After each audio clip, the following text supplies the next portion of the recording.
All right, music fans, welcome back. Harmless Dave here, talking about real music in real time for real people just like you and just like me.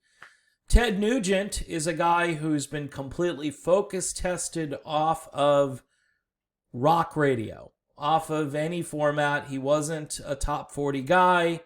He was an album rock oriented dude. Even his little resurgence during the 1980s with the late, great Brian Howe, who unfortunately passed away earlier this year, singing lead vocals on tunes like Tied Up in Love, which, again, Nuge, look, I get it why people don't like Ted Nugent. He's very outspoken. If you don't like his politics, you're going to get angry, you're going to get triggered and so forth. And here's the thing. You got to listen to this guy play guitar. And should he be in the Rock and Roll Hall of Fame? Not according to David Crosby. All right? Not according to David. But I would say based on his level of skill on the guitar, and then later on, his work with the damn Yankees certainly helps him, as far as gaining some more points toward the Hall of Fame. But the Hall of Fame, they're not gonna induct Ted Nugent. That would be that would be something. That would be another hell freezes over moment.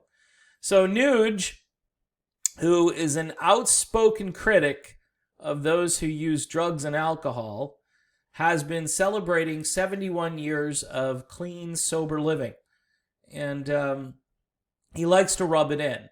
And he seems to be fairly healthy for 71. He's not on the edge of disaster. He's not hanging on by a thread. His liver isn't about to fall out. Nugent, who once stated in an interview that he wanted to experience life to the fullest rather than being numb. On his official website, Ted even referred to those who are involved with drugs, alcohol, and even tobacco stinky zombies and the ones to stay away from. Wow, is he judgmental. He just condemned 99.5% of the rock and roll community. But again, Ted can still play his guitar. He can still walk upright. And again, a lot of 71-year-old rockers don't rock all that much. Yes, some can multitask and some can do both. And I'm not condemning everybody who has a drink now and then and so forth. But those who just think that Ted has no talent because they disagree with his politics, I think they're missing out. During the 1970s, this guy was the biggest concert act for like 3 or 4 years in a row.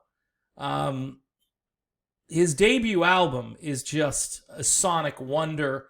Go listen to Stranglehold and you just get sucked into a guitar vortex that you don't want to get out of. And, I mean, I don't know.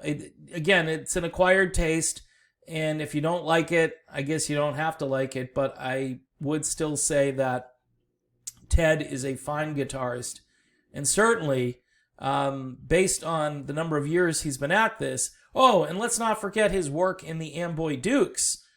I mean, he was a psychedelic guitar wizard, whiz kid, like, 17 or something like that when he first started, maybe even younger. But he is just a tremendous guitarist and certainly deserves recognition.